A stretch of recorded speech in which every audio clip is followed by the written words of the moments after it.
I can tell she thinks she knows things, so I look forward to correcting her. But that's usually how life works.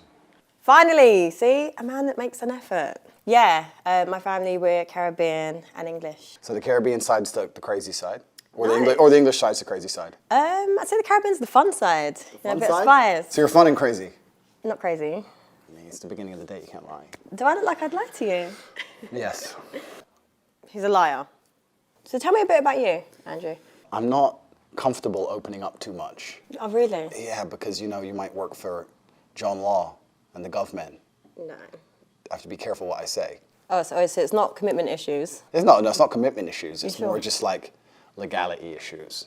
Oh, okay. I like to go to church. I'm a man of God. Play Scrabble. Do you have faith? Okay, this is good. This is an interesting conversation that we can have on camera, which is.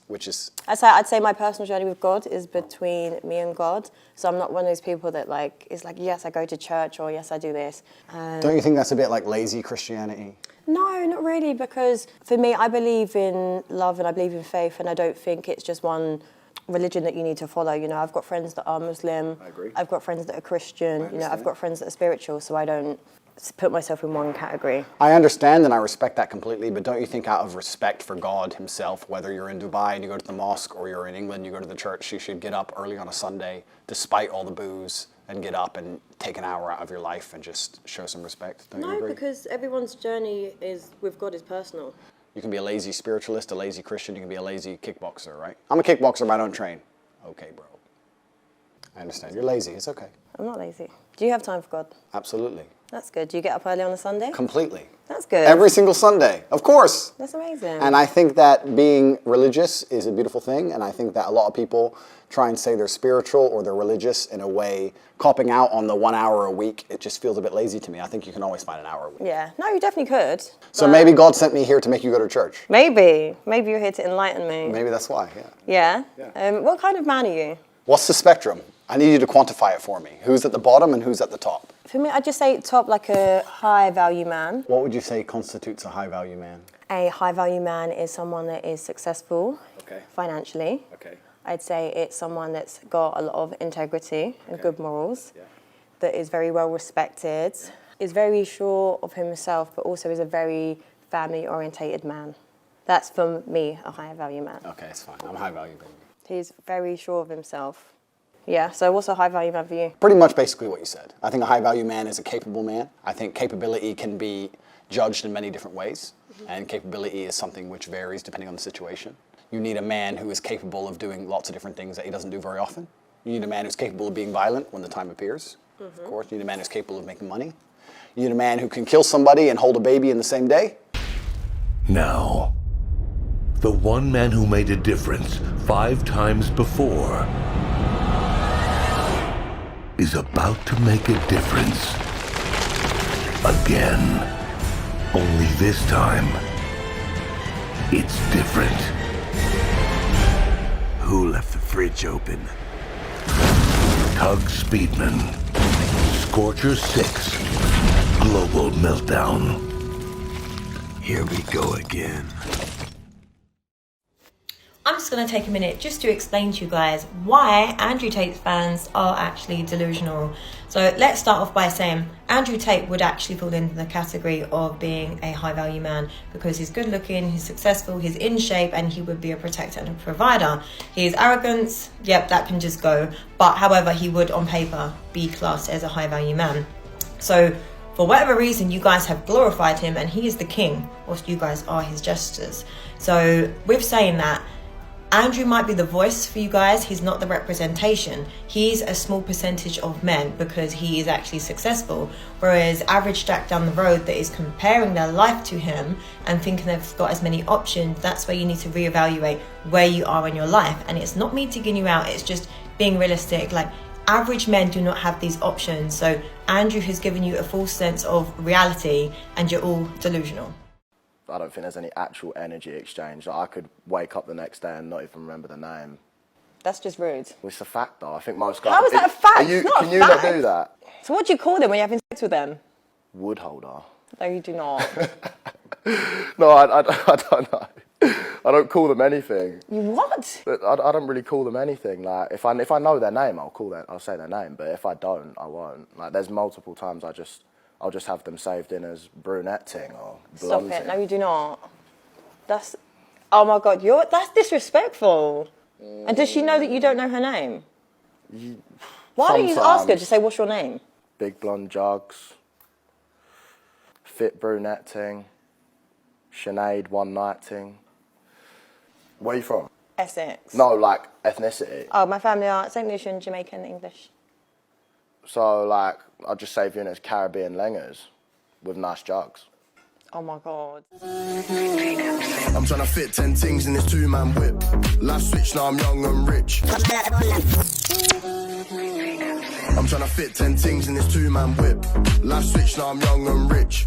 Man, know that the Lambo's... Okay. Let's go with him, Randy. You challenged him, so he's shaming you now. Matt, he's making me hold his part. Primates do this, I think.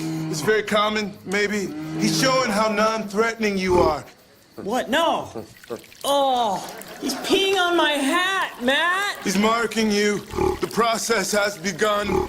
Don't post that. There are lots of different types of distraction. Now, that distraction can simply, you become a gym bunny, right? Let's pump some iron. Because while I'm feeling the burn, I don't have to think about the question. So I become the body beautiful, right? Stuck at the gym the whole time. Getting the kick on the endorphins and so on. But you realize that actually when you get away from the gym, the question's there again. So the gym doesn't solve it. So you might use a very common strategy, sex, right? Because while I'm engaged in the intimacy of the sexual union, I don't have to think about the question because I'm too busy doing this. But you may have noticed that when the act is over, that bloody question comes back again, right? So some people go even more nuts. I'll have sex with 2 people, then a whole crowd, desperately trying to get away from this question that's bothering them, the meaning of their life. See, my whole life was about being rich and famous. I had to be a millionaire. I had to win the race. I had to win the race at the expense of my marriage, my family, my friends. For what? To be all alone in the world? I learned what is truly important, and that is how precious this gift of life is, and our families, and how quickly it can be taken away. See, I no longer live in time, I live in moments. See, it's not what's in your pocket that matters, it's what's in your heart that truly matters.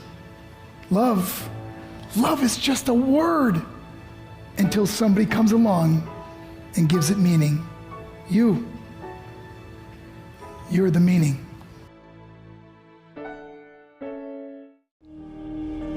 It's what you've been charged with in life. Right. And I believe since the beginning of time, the poets have been charged with that. Like, it was the poets that's explaining the emotions and making these songs that people are like, oh, that's what I feel. Right. When you go into survival mode, what happened? You shut down. Right. You shut down all emotions. Right. So even with women, you got shut down emotionally, so you can't connect. And then now all things happen from there. Can't connect because of the way you feel about yourself, you mean? Yes.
Everything started with the Big Bang. It was a Saturday night, and God and his roommate Chugs were arm wrestling. You going down, man? Oh, dude, that is sick. Yeah, undefeated! Oh, wait. Here comes another one. Quick, give me your lighter.